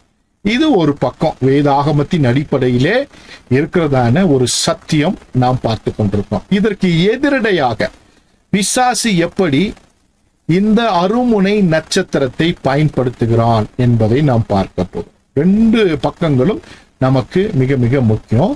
இந்த நட்சத்திரத்தை முதலாக தவறாக பயன்படுத்தினவர்கள் யாருன்னா யூதர்கள் தான். யூதர்கள் தேவனாகிய கர்த்தரை விட்டு பிரிந்து பாகால் வணக்கத்திற்குள்ளாக சென்று தங்கள் பிள்ளைகளை எல்லாம் தீக்கணக்க பண்ணி அருவருப்பானதற்கு பலியிட்டு அருவருப்பானதை சாப்பிட்டு பாவம் செய்து விபச்சாரம் செய்து கர்த்தரை விட்டு தூர போனார்கள். தூர போன பொழுது அவர்கள் தங்களுக்கென்று ஒரு மதத்தை ஆரம்பித்தார்கள். யூதர்களுடைய சாத்தானிய மதம். அங்கே இந்த கரத்தை பார்க்கும் பொழுது ஹம்சா ஹேண்டுன்னு அந்த கரத்தை பார்க்கும் பொழுது அதற்குள்ளாக அருமுனை நட்சத்திரத்தை நீங்கள் பார்க்க முடியும். காய் என்பதாக அங்க எழுதியிருக்கும், வாழ்க்கை அப்படின்னு போட்டிருப்பாங்க. ஆனா இவர்கள் நம்புவது எதைனா வேதாகம தேவனுடைய சத்தியத்தை அல்ல, பிசாசை நம்புகிறார்கள். கபாலா அப்படின்னு சொல்லுவாங்க. கபாலா என்கிறதான பாகாலின் வழிபாடை இவர்கள் இன்றைக்கு பின்பற்றுகிறார்கள். இன்றைக்கும் இஸ்ரேல் தேசத்தில் இருக்கிற பெரும்பான்மையானவர்கள் யூதர்களின் சாத்தானிய மதத்தை பின்பற்றுகிறவர்கள். கபாலிஸ்ட் அப்படின்வாங்க. இந்த கபாலாக்காரர்களை குறித்து தான் ஒரு புஸ்தகத்தை நீங்க போட்டிருக்கேன். வில்லியம் பி கிரீன் அப்படின்ற ஒருத்தர் எழுதியிருக்கிறாரு. ஒரு வேலை கிடைச்சிச்சுன்னா வாங்கி படிச்சு பாருங்க, அமேசான்ல கிடைக்கும். ஓகே, சோ யூதர்களுடைய சாத்தானிய மதம், தேவனுடையதாக நாம் பார்த்து கொண்டிருந்த இந்த அருமுனை நட்சத்திரத்தை இந்த யூதர்கள் தேவனை விட்டு பிரிந்த பொழுது, அவரை தள்ளிவிட்டு பாகாலை வணங்கின பொழுது, அதற்கென்று இதை பயன்படுத்தி சாத்தானியம் அடையாளமாக வைத்திருக்கிறார்கள். எனவே நாம் கவனமாய் இருக்க வேண்டும். இது ஒரு பக்கம் சாத்தானிய அடையாளமாக இருக்கிறது, ஒரு பக்கம் வேதாகமத்தில் நம்மையும் நம்முடைய தேவனையும் குறிக்கிறதா இருக்கிறது, தாவீதை குறிக்கிறதா இருக்கிறது. நமக்கு முழுமையாக கிடைக்க பெற்றதான அந்த வேதாகமத்தின் பிரதிகளிலே இருப்பதை நாம் பார்க்கிறோம். 12 கோத்திரங்களை குறிப்பதை நாம் பார்க்கிறோம். 27, 25, 2+5, 27 எழுத்துக்களை எழுதக்கூடிய ஒரு நட்சத்திரமாக நாம் பார்க்கிறோம். அப்படி அற்புதமான ஒன்றை இவர்கள் தவறாக பயன்படுத்துவதை பார்க்கிறோம். இன்றைக்கும் நீங்கள் இஸ்ரேல் தேசத்துக்கு போனீங்கன்னா சிதேக்கியா குகை என்று ஒரு குகை இருக்கிறது. அந்த சிதேக்கியா குகை, கிங் சாலமோன்ஸ் குவாரிஸ் அப்படின்வாங்க. சிதேக்கியா கேவ் உங்களுக்காக படத்துல போட்டிருக்கேன். இந்த குகையில தான் இந்த பாகால் வணக்கத்தை ஆரம்பித்ததான இந்த கள்ள யூதர்கள், அதாவது பின்மாற்றம் அடைந்த, கிறிஸ்துவை விட்டு பிரிந்த, தேவனை விட்டு பிரிந்து போன பாகால் மார்க்கத்தை பின்பற்றுகிறவர்கள் இங்கேதான் தங்களுடைய பிசாசினுடைய வணக்கத்திற்கான முக்கியமான இடமாக அவர் வைத்திருக்கிறார்கள். இதற்குள்ளாக நீங்க பாக்குறீங்க ஒரு கூட்டம் உள்ள இருக்கு. இன்னைக்கு அவங்களை இலுமினாட்டி அல்லது ஃப்ரீ மேசன் அப்படின்னு சொல்லுவாங்க. அவங்களுடைய புனித ஸ்தலமாக, அவங்களுடைய வழிபாட்டு ஸ்தலமாக இஸ்ரேல் தேசத்திற்குள்ளாக இருக்கிற இந்த சிதேக்கியா குகை இருப்பதை நாம் பார்க்க முடியும். இப்போ இவர்கள் இன்றைக்கு அங்கே இந்த நட்சத்திரத்தை வரைந்து தங்களுடைய பாகாலின் வழிபாடுகளுக்குள்ளாக அதை வைத்திருப்பதை நாம் பார்க்க முடியும். அவர்களுடைய எல்லா இடங்களிலும் சாத்தானிய வழிபாடுகள் எல்லா இடங்களிலும் இந்த தாவீது நட்சத்திரத்தை அவர்கள் வைத்திருக்கிறார்கள். அப்ப நமக்கு தோணும், ஐயோ இது பாகால் தான், இது கர்த்தருடையதா அப்படின்ற ஒரு கேள்வி வரும். ஏன்னா யூடியூப்ல போனீங்கன்னா இது பாகாலுடையதுன்னு பல பேர் வீடியோ போட்டிருப்பான், இது கர்த்தருடையதுன்னு பல பேர் வீடியோ போட்டிருப்பான். ரெண்டையும் பார்த்தீங்கன்னா குழம்பி போயிருவீங்க. எது சரி எது தப்பு?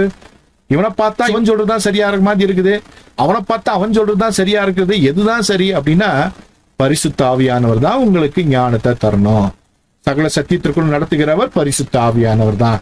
ஏற்கனவே தான் நம்ம டிஸ்கிளைமர் போட்டு உள்ள வரோம். பரிசுத்த ஆவியானவரே நம்மை சகல சத்தியத்திற்குள் நடத்துகிறவர். இப்படி யூதர்களுடைய சாத்தானிய மதத்திற்குள்ளாக அந்த தாவீது நட்சத்திரத்தை உள்ளே வைத்து உலகம் எங்கும் இதை பரப்பி வைத்திருக்கிறார்கள். இந்த தேவனை விட்டு பிரிந்து போன இந்த யூதர்கள், தேவனை விட்டு பிரிந்து போன யூதர்கள், அவ்வளவு நன்மைகளை பெற்று ஒரு பிரித்தெடுக்கப்பட்ட சிறப்பு ஜனமாய் இருந்த அவர்கள் தூர போயிருப்பதை நாம் பார்க்கிறோம். எவ்வளவு கவலைக்கிடமான விஷயம்.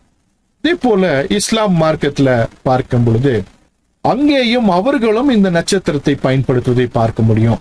காட்டாம் சுலைமான், நஜ்மாத் தாவூத் அப்படின்னு இதுக்கு பேரு, இந்த நட்சத்திரத்துக்கு பேரு கத்தாம் சுலைமான். இது சாலமோனினுடைய நட்சத்திரம் அப்படின்னு சொல்லுகிறவர்களும், நஜ்மாத் தாவூத் தாவீது நட்சத்திரம் என்று சொல்லுகிறதான காரியங்களை நாம் இஸ்லாமிய மார்க்கத்தில் பார்க்க முடியும். 1604 அலப்போ, அதாவது சீரிய தேசத்துல, இன்னைக்கு இருக்கிற சீரியால அஸ்ஸாகிர் காசி என்கிறதான ஒரு இஸ்லாமிய மன்னனால் நடைமுறைக்கு கொண்டு வரப்பட்ட அந்த காயின்ல இந்த நட்சத்திரத்தை உங்களால பார்க்க முடியும். அதற்குள்ள அரபி எழுத்துக்கள் இருப்பதை உங்களால பார்க்க முடியும். அதே போல இந்த பக்கம் talismanic scroll bearing Solomon seal, 11th century Fatimid caliphate, 16ஆம் நூற்றாண்டில் இருந்ததான பாட்டிமிட் கலிஃபேட் என்கிறதான அந்த கலிஃபாவுடைய காலகட்டத்தில் ஏற்படுத்தப்பட்டதான அந்த சீலை நீங்க பாக்குறீங்க. இது சாலமோனுடைய நட்சத்திரம் சொல்லி, அவங்க சுலைமான் நட்சத்திரம் சொல்லி அவங்களும் இதை பயன்படுத்துவதை பார்க்க முடியும். எப்படி யூதர்கள், கள்ள யூதர்கள், பின்மாற்றம் அடைந்த தேவனை விட்டு போன அந்த யூதர்கள் தாவீது நட்சத்திரத்தை தவறாக பயன்படுத்துகிறார்களோ அதே போல இவர்களும் இதை பயன்படுத்துவதை பார்க்கிறோம். அதே போல இந்திய தேசத்துல படையெடுத்து வந்து நார்த் இந்தியாவை பிடித்ததான அந்த முகலாயர்கள், அவர்களில் ஒருவரான ஹுமாயூன் அவருடைய கல்லறை இது. அந்த கல்லறையில, அந்த பில்டிங்ல மேல 2 இடத்துல இந்த தாவீது நட்சத்திரத்தை நீங்க பார்க்க முடியும். அப்போ இஸ்லாமிய மார்க்கத்திலும் இந்த நட்சத்திரம் பயன்படுத்துவதை நீங்கள் பார்க்க முடியும். உங்களுக்கு ஒரு 3 எவிடன்ஸ் போட்டுட்டேன். ஒன்னு ஒரு காயினு, இன்னொன்னு சுலைமான் நட்சத்திரம் சொல்லி அவர்கள் வைத்திருக்கிற 11ஆம் நூற்றாண்டுல ஒரு கலிஃபா காலத்துல கொண்டு வந்ததான அந்த சுருள். அடுத்தது இந்திய தேசத்துல முகலாயர்கள் படையெடுத்து வந்த பொழுது அவர்கள் பயன்படுத்தி இருக்கிறார்கள். அதற்கு உதாரணமாக ஹுமாயூனுடைய கல்லறையில இந்த எக்ஸாகிராம் என்கிறதான அருமுனை நட்சத்திரத்தை நீங்கள் பார்க்க முடியும். 16ஆம் நூற்றாண்டிலே இங்கே நார்த் இந்தியாவில கொண்டு வரப்பட்டதான கட்டப்பட்டதான ஹுமாயூனுடைய கல்லறையில இந்த நட்சத்திரங்களை பார்க்க முடியும். அதே போல புத்த மதத்திலும் இந்த நட்சத்திரத்தை பார்க்க முடியும். இந்தியாவுக்கு மேல திபெத்தியர்கள் இருக்காங்களா, அவங்க வச்சிருக்கிற புத்திஸ்ட்ல மண்டலா அப்படின்னு சொல்லி, இதுல புத்திஸ்ட் மண்டலா, அதுல இந்த அருமுனை நட்சத்திரத்தை நீங்கள் பார்க்க முடியும். இந்தியாவுக்கு மேல இருக்கிற திபெத்துல இந்த புத்திஸ்ட் மண்டலா அருமுனை நட்சத்திரத்தை உங்களால பார்க்க முடியும். உங்களுக்காக புத்த மதத்தில் இது இருக்கிறது என்பதை உங்களுக்கு தெரிந்து கொள்வதற்காக நான் சொல்லிக் கொண்டிருக்கிறேன். புத்த மதத்திலே இந்த அருமுனை நட்சத்திரம் பயன்படுத்தப்படுகிறது. அதே போல இந்து மார்க்கம் என்று சொல்லும் பொழுது, நம்முடைய இந்து தேசத்தில் இருக்கிறதான இந்து மார்க்கத்துல இந்த நட்சத்திரம், அருமுனை நட்சத்திரம் பயன்படுத்தப்படுகிறது. மேகன் டேவிட் பயன்படுத்தப்படுகிறது. அதுல அவர்களுடைய தெய்வங்களை அவர்கள் போட்டு வைத்திருப்பதை நாம் பார்க்க முடியும். அதே போல யந்திரங்கள் சொல்லுவோம், மாயம் மந்திரங்கள், வியாபார ஸ்தலங்கள் செழிக்க அப்படிலாம் சொல்லும் பொழுது, வியாபார ஸ்தலங்களிலே, வீடுகளிலே பூஜைக்காக வைத்திருக்கிறதான தகடுகளிலே இந்த அருமுனை நட்சத்திரத்தை நீங்கள் பார்க்க முடியும். சில வேளை நமக்கு ஒரு பயத்தை ஏற்படுத்தும். இது சரிதானா, எல்லாம் இப்படி பயன்படுத்திட்டு இருக்கிறாங்க, இது தாவீது நட்சத்திரம் சொல்றதா இல்ல இது பிசாசி நட்சத்திரம் சொல்றதா அப்படின்ற குழப்பத்திற்குள்ளாக நம்மை கொண்டு போகும் அளவிற்கு இது மாற்று மதங்களிலும் பயன்படுவதை பார்க்கிறோம். அதே போல சாத்தானிய வழிபாடுகளிலும் இந்த அருமுனை நட்சத்திரம் பயன்படுவதை பார்க்க முடியும். உங்களுக்காக ஸ்கிரீன்ல போட்டிருக்கேன், 2 கொம்பு சாத்தான், இந்த பக்கம் மண்டவோடு. இப்படி உலகம் எங்கும் பல மார்க்கங்களில், சாத்தானிய வணக்கங்களில் இந்த அருமுனை நட்சத்திரம் இருப்பதை நீங்கள் பார்க்க முடியும். இப்ப நமக்கு தோணும், இதை நம்ம பயன்படுத்தலாமா, இதை பத்தி நம்ம பேசலாமா, இது சரின்னு பேசலாமா, தப்புன்னு பேசலாமான்ற ஒரு மிக பெரிய ஒரு குழப்பம் உங்களுக்குள்ளாக வரும். எப்பொழுதுமே ஒன்றை தெரிந்து கொள்ளுங்கள், பிசாசுக்குன்னு ஒண்ணுமே இல்லை. அவன் திருடன். அவன் திருடி அவன் கொண்டு போய் அதை மாற்றி, அதை சேஞ்ச் பண்ணி, மேனிப்புலேட் பண்ணி தன்னுடையதாக காண்பிக்கிறான். எத்தனை பேருக்கு புரியுது? சாத்தானுக்குன்னு ஒண்ணும் இல்லை, அவன் திருடன். இந்த வானம் பூமி அது நிறைவும் கர்த்தருடையது. ஒன்றை இங்கிருந்து திருடி, கர்த்தரிடத்தில் திருடி போய் அதை கொஞ்சம் மாற்றி மேனிப்புலேட் பண்ணி ஜனங்களை ஏமாற்றுகிறான். இந்த வடிவங்கள் எல்லாம் இல்லைன்னா, இந்த அருமுனை நட்சத்திரம் இல்லைன்னா ஜனங்கள் அங்கே செல்ல மாட்டாங்க. ஜனங்களை ஈர்ப்பதற்கான ஒரு வழி இது. பிசாசு தன் பக்கமாக ஜனங்களை இழுப்பதற்கு தேவனுடைய அடையாளத்தை பயன்படுத்துகிறான். தன்னை தேவனாக காண்பிக்கிறான். தேவனாக தன்னை காண்பிக்கிறான் அப்படின்னு உங்களுக்கு தெரிஞ்சிருக்கும். எப்படி தன்னை தேவனாக காண்பிக்கிறான்? இதே போல தேவனுடைய அடையாளங்களை எல்லாம் திருடி அதை மாற்றி தன்னுடையதாக ஜனங்களுக்கு முன்பாக காண்பித்து அதன் மூலமாக தன்னிடத்திலே ஜனங்களை சேர்க்கிறான், வஞ்சிக்கிறான். ஒரு பக்கம் தேவனுடைய அடையாளமாக இருக்கிறது, அடுத்த பக்கம் பாவத்தின் அடையாளமாக, பிசாசின் அடையாளமாக இது இருக்கிறது. எப்பொழுதுமே நாம் கவனமாக இருக்க வேண்டும். பிசாசுக்குன்னு ஒண்ணுமே இல்லை, அவைகள் எல்லாம் தேவனிடத்திலிருந்து எடுத்துக்கொள்ளப்பட்டவைகள். சிலுவை அப்படின்னு எடுத்துட்டா, சிலுவையும் அப்படிதான். எகிப்துல ஒரு சிலுவை இருக்கும், அங்குன்னு வாங்க. அவன் அன்னைக்கே திருடி என்ன பண்ணிருக்கான், அந்த வடிவத்தை பாகாலுடையதாக, பிசாசினுடையதாக மாற்றி வைத்திருக்கான். உலகம் எங்கும் சிலுவையை கூட திருடி வைத்திருக்கான். ஒவ்வொன்றையும் திருடி வச்சிருப்பான். மொழியை திருடி இருப்பான், அடையாளங்களை திருடி இருப்பான், வேத வசனங்களை திருடி இருப்பான். எல்லா விஷயங்களையும் திருடி ஜனங்களை வஞ்சிப்பதற்கென்று ஒரு மார்க்கத்தை, ஒரு வழியை ஏற்படுத்தி அவங்கள உள்ள கொண்டு வந்துடும். நான் அடிக்கடி சொல்ற விஷயம் என்னன்னா, ஒரு மீன் தூண்டில்ல மாட்டணும்னா அதுல புழுன்னு ஒண்ணு இருக்கும். புழு இல்லாம வெறும் கம்பியை போட்டா எந்த மீனும் மாட்டாது. அப்போ ஒரு உயிருள்ள ஒரு புழுவை போட்டாதான் மீனும் மாட்டோம். அதே போல இங்கிருந்து திருடின ஒன்றை வைத்தால்தான் ஜனங்களை வஞ்சிக்க முடியும். நல்லா கிளியரா கேட்டுக்கணும் இந்த ஸ்டேட்மெண்ட்டை. ஆண்டட்டுன்னு திருடிட்டு போன ஒரு பொருளை வைத்து தான் ஜனங்களை வச்சு வஞ்சிக்க முடியுமே தவிர, எப்படி மீன் பிடிக்கிறோம், கொஞ்சம் புழுவை கொண்டு போய் அது கம்பியில மாட்டி உள்ள போட்டு பிடிக்கிறான், அதே போல பிசாசானவன் தேவனுடையவைகளை திருடி அதை மாற்றி தன்னுடையதாக காண்பித்துத்தான் ஜனங்களை பிடிக்கிறான். இவைகள் எல்லாம் அங்கு இல்லை என்று சொன்னால் ஒரு ஜனமும் அங்கே செல்லாது. இது சும்மா ஒன்ன மாத்திரம் சொல்றேன், வெறும் இந்த நட்சத்திரம் மாத்திரம் பேசுறேன், அருமணி நட்சத்திரம் மாத்திரம் பேசுறேன். நிறைய விஷயங்கள் இருக்குது. பல விஷயங்களை திருடி அவன் வைத்து தன்னை தேவனாக காண்பிக்கிறான். நீங்கள் மறந்து விடக்கூடாது. அப்படின்னா இது என்ன? பிசாசுடைய சதி திட்டம். ஆனா ஒரிஜினலா இது யாருதுன்னா நம்முடைய தேவனுடையது. எத்தனை பேர் கூட இருக்கீங்க? எத்தனை பேர் புரியுது? உங்களுக்கு புரியுதா? புரியும். கர்த்தர் உங்களுக்கு புரிய வைப்பார். நம்முடைய தேவனுடைய திருடி வைத்திருக்கிற அந்த சாத்தானுடைய காரியங்களை நாம் பார்த்தோம். தேவனுடையதாக இருக்கும் பொழுது எவ்விதமாக பயன்படுத்தப்பட்டது என்பதை நாம் பார்த்தோம். எனவே தான் வேதாகமத்தின் அடிப்படையிலே பார்க்கும் பொழுது பிதா, குமாரன், பரிசுத்தாவி, ஆவி, ஆத்மா, சரீரம், இதற்கான இணைப்பு, தேவனுக்கும் மனிதனுக்குமான இணைப்பை தான் இந்த அருமுனை நட்சத்திரம் தெரிவிக்கிறது. அது எப்படி சாத்தியமாகும் என்றால் சிலுவை மரணத்தின் மூலமாக, ஒரு மரத்தின் மூலமாக, அதிலே தொங்கின கிறிஸ்துவானவர் மூலமாக, அவர் கரங்களில் கால்களில் அணிக்கப்பட்ட அந்த 3 ஆணிகள் மூலமாக, ரட்சிப்பின் திட்டத்தை நிறைவேற்றின இயேசுவானவர் அந்த மரத்தையும் அந்த ஆணியும் முக்கியத்துவப்படுத்தி இருக்கிறார். மனிதனையும் தேவனையும் இணைத்திருக்கிறார். நாம் அவரோடு தேவனோடு இணைக்கப்பட்டிருக்கிறோம். இந்த இணைப்புக்கு காரணம் இந்த நட்சத்திரம். இது தாவீதின் நட்சத்திரம். இந்த நட்சத்திரத்தை நம்ம என்ன பண்ணிடக்கூடாதுன்னா மறந்துடக்கூடாது. எது பாகாலுடையது, எது கர்த்தருடையது என்கிறதை தெரிந்து கொள்வதற்கான அறிவை தேவனிடத்திலிருந்து நீங்கள் பெற்றுக்கொள்ள வேண்டும். இந்த மும்முனை இணைப்பு மிக மிக முக்கியமானது. பிசாசானவன் இதை தனக்கென்று பயன்படுத்தி மும்முனைகளிலே ஜனங்களை தன்வசப்படுத்தி அவர்களை அழிப்பதற்கும் ஒழிப்பதற்கும், பாவம் செய்து வைத்து நரகத்திற்கு கொண்டு போவதற்கான வேலையும் செய்து கொண்டிருக்கிறார். ஆனால் நம்முடைய ஆண்டவராகிய இயேசு கிறிஸ்துவோ அவைகளை மீட்டு பரிபூர்ணப்படுத்தி நித்திய ஜீவனை கொண்டு போகும்படியாக தமது ஜீவனையே கொடுத்திருக்கிறார். இது முக்கியமான அற்புதமான ஒரு விஷயம். நான் பார்த்தோம், இந்த கிறிஸ்துவின் மீட்பின் திட்டம் ஜலத்தினால் ஆவியினால் தீர்வு இருந்தால் ஒரு முக்கோணம். ஒரு மனிதனுக்கு சரீரத்தில, ஆவியிலே, ஆத்மாவிலே ஒரு விடுதலையும் தேவனோடு இணைப்பும் தேவைப்படுகிறது.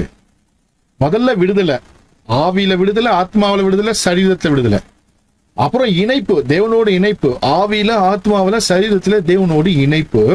அப்போ இந்த நட்சத்திரம் உங்களுக்கு ஞாபகம் வந்துடும். இப்போ நீங்க பாக்குறது ஒரு கனசதுரம். எஸ், ஒரு கியூப் பாக்குறீங்க. அந்த கியூபுக்குள்ள ஒரு டேவிடியன் ஸ்டார், ஒரு தாவீதின் நட்சத்திரம் இருக்கிறத பாக்குறீங்க. ஒரு சதுரம், ஒரு கனசதுரம். அந்த சதுரம் ஒருவேளை டிரான்ஸ்பரண்டா இருந்தா இப்படிதான் இருக்கும். அதற்குள்ள இவ்வளவு இணைப்புகள் இருக்கும். அப்ப சதுரத்துக்குள்ள என்ன இருக்குன்னா ஒரு தாவீதின் நட்சத்திரம் இருக்கிறது. ஒரு கன சதுரத்திற்குள்ளாக தாவீதின் நட்சத்திரம் உள்ளே இடம் பெற முடியும்.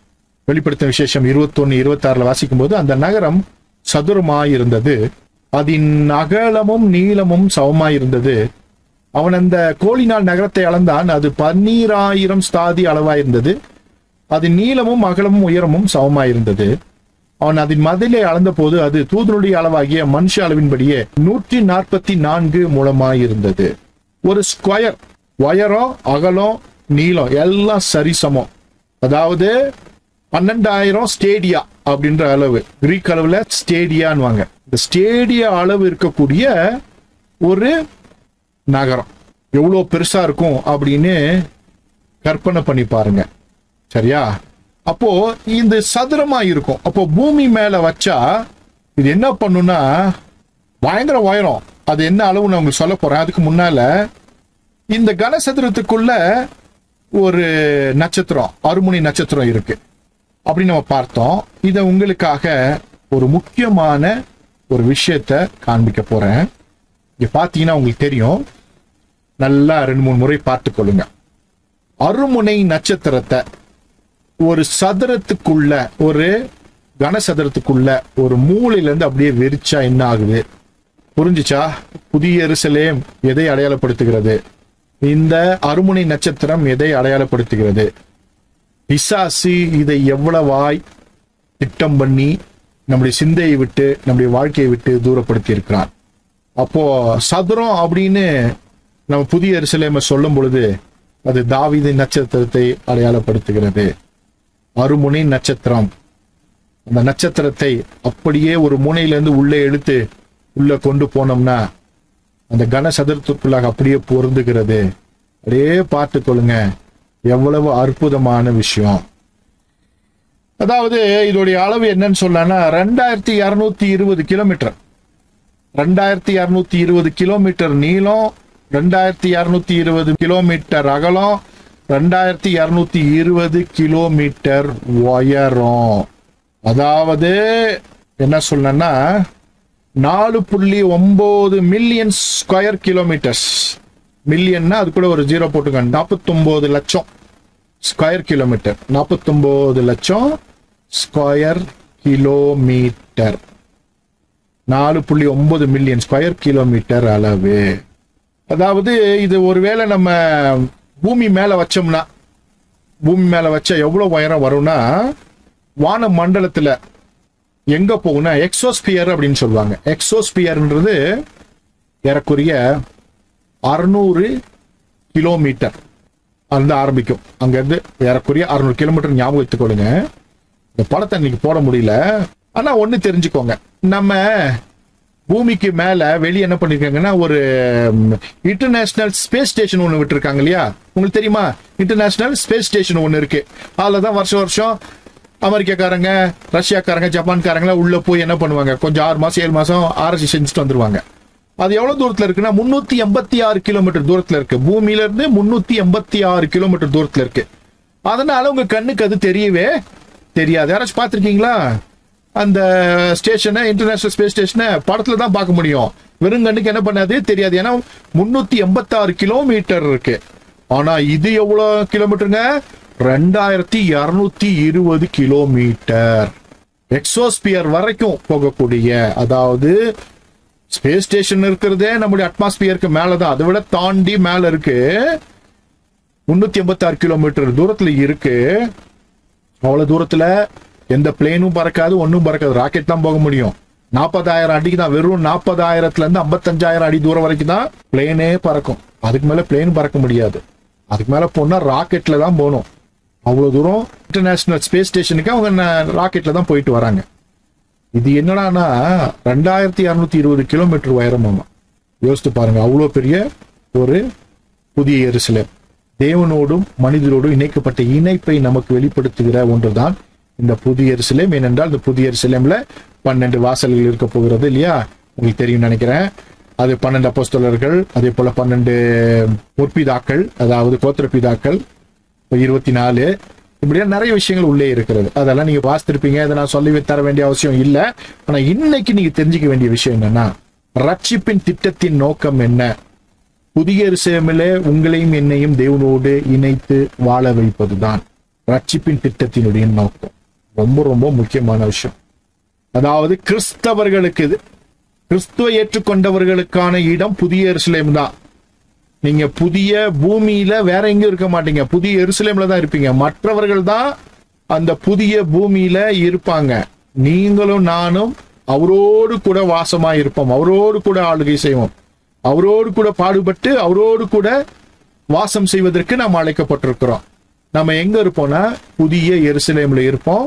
அந்த புதிய எருசலேமை அடையாளப்படுத்துவது எதுனா இந்த அருமுனை நட்சத்திரம், தாவீதின் நட்சத்திரம்.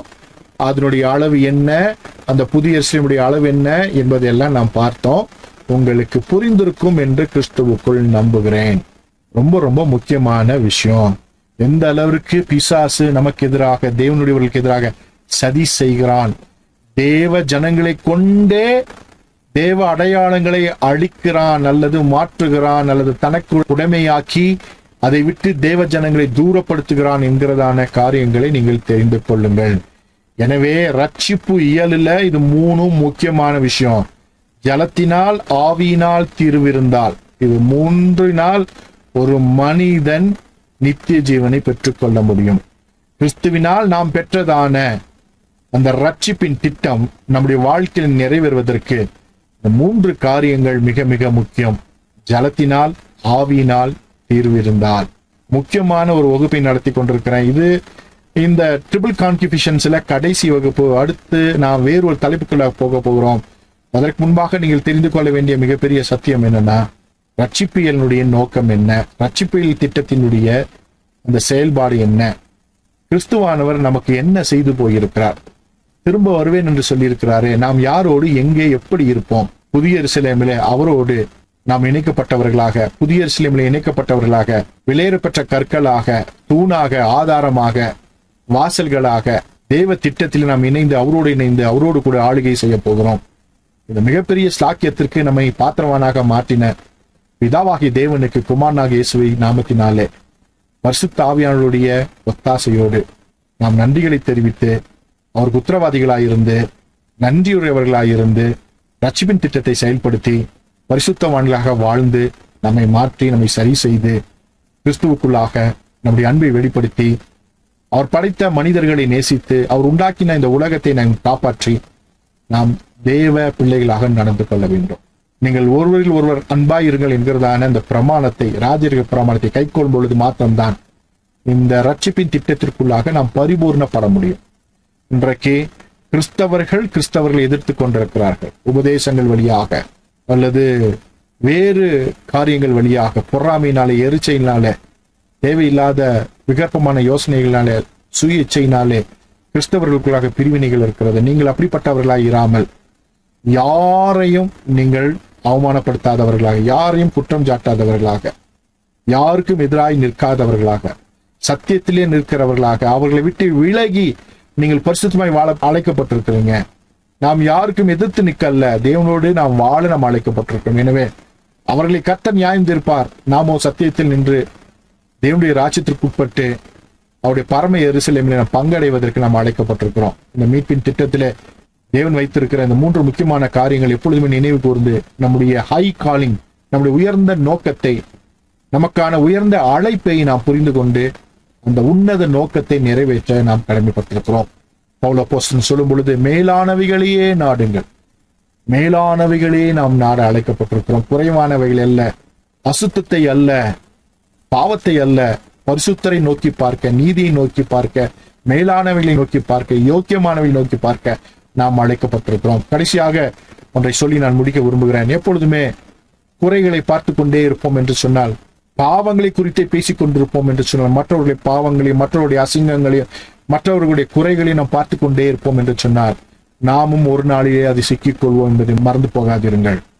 நாம் மேலானவைகளை நாடும் பொழுது பரிசுத்தத்திலே நாம் வாழ்வோம், நீதியை நாம் நிறைவேற்றுவோம், தேவ ஜனங்களாய் இருப்போம், நித்திய ஜீவனிலே அவரோடு இருப்போம். எனவே மேலானவைகளை நாடுபடியாக நாம் அழைக்கப்பட்டிருக்கிறோம். கிறிஸ்தவத்தில் இருக்கிற இன்னைக்கு சவால் என்னன்னா, மற்றவர்களை குறை சொல்லி வளருகிற ஒரு காலமாக இன்றைக்கு கிறிஸ்தவம் இருக்கிறது. மற்றவர்களை குறை சொன்னால் நெகட்டிவ் அட்வர்டைஸ்மெண்ட் மூலியமாக வெளிவருவதற்காக பிரயாசப்படுகிற ஊழியக்காரர்கள் மேடைகளில் ஏறி சக ஊழியர்களை, சக விசுவாசிகளை அவதூறாய் அவமானப்படுத்தி குறை சொல்லி தங்களை பெரிதாக்கி தங்கள் வயிற்று பிழைப்பை நடத்துகிற காலத்தில் நாம் இருக்கிறோம். நாம் அப்படிப்பட்டவர்களாய் அல்ல. தேவனுடைய பிள்ளைகளாய் நாம் இருக்க வேண்டும் என்று சொன்னார், யோக்கியமானவைகளை, மேலானவைகளை, நீதியானவைகளை நாம் பேச வேண்டும். உபதேசங்களை எதிர்க்கலாம், ஆனால் மனிதர்களை எதிர்க்க வேண்டிய அவசியம் இல்லை. அவர்களை வெளிச்சம் போட்டு காட்ட வேண்டிய அவசியம் நமக்கு இல்லை. அது கர்த்தருக்குரியது. கர்த்தர் நியாயம் தீர்ப்பார். நாமோ மேலானவைகளை நாடி கிறிஸ்துவே குறித்து பிரசங்கித்து அவருடைய நீதியை நாம் நிறைவேற்ற வந்திருக்கிறோம். ஒரு சின்ன எக்ஸாம்பிள் சொல்றேன். ஒரு கோடு போட்டிருக்கோம்னு வச்சுக்கோங்களேன். ஒரு நீட்ட பெரிய ஒரு கோடு இருக்கு. ஒருத்தர் சொல்றாங்க இந்த கோடை சின்னதாக்கணும் அப்படின்னு சொல்றாங்கன்னு வச்சுக்கோங்களேன். இயல்பா நமக்கு என்ன தோணும்னா, ஒரு பென்சில் எடுத்து வந்து கொஞ்சம் தூரம் அழிச்சிட்டா சின்னதாயிடும். அதான் நம்முடைய இயல்பான எண்ணம். ஆனா நாம் அப்படிப்பட்டவங்களா இல்ல. அதுக்கு பக்கத்துல ஒரு பெரிய கோடை போட்டோம்னு வச்சுக்கோங்களேன். அதை விட பல மடங்கு பெரிய கோடை போட்டோம்னா ஏற்கனவே இந்த கோடு சின்ன கோடா மாறிடும். கோட்டை அழிக்கிறவர்களாய் அல்ல, அதற்கு பக்கத்திலே மிகப்பெரிய கோட்டை உருவாக்குகிறவர்களாக நீங்கள் இருக்க வேண்டும். ரொம்ப ரொம்ப முக்கியமான மிகப்பெரிய ஒரு கோட்டை வரைந்து விட்டால் ஏற்கனவே இருந்த கோடு சின்னதாகிவிடும்.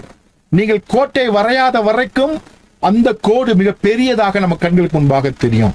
என்றைக்கு கோட்டை நீங்கள் நீளமாக வரைகிறீர்களோ அன்றைக்கு ஏற்கனவே இருந்த கோடு சிறிதாக்கிவிடும். இது ஏன் நான் சொல்றேன்னா, இந்த இணைப்பிலிருந்து பல வருஷங்களாக இணைக்கப்பட்டிருக்கிறவங்க இருக்கிறீங்க, சில வருடங்களாக இணைக்கப்பட்டிருக்கிறவங்க இருக்கீங்க. நீங்க எல்லோருமே நீங்கள் கற்றுக்கொண்ட சத்தியங்களை வெளி உலகிற்கு சொல்ல வேண்டும். மறக்கக்கூடாது, முக்கியமான விஷயம். வெளி உலகிற்கு சொல்ல வேண்டும். எப்படி சொல்லணும்? ஒரு யூடியூப் சேனல் ஸ்டார்ட் பண்ணுங்க, அதுல நீங்க சொல்லுங்க.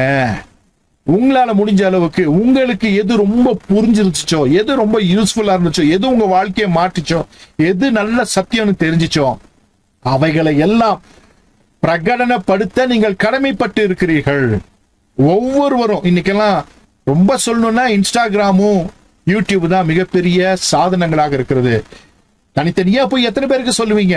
ஆனா நீங்க ரெக்கார்ட் பண்ணி போட்டீங்கன்னா காலத்திற்கும் அது பிரயோஜனப்படும்.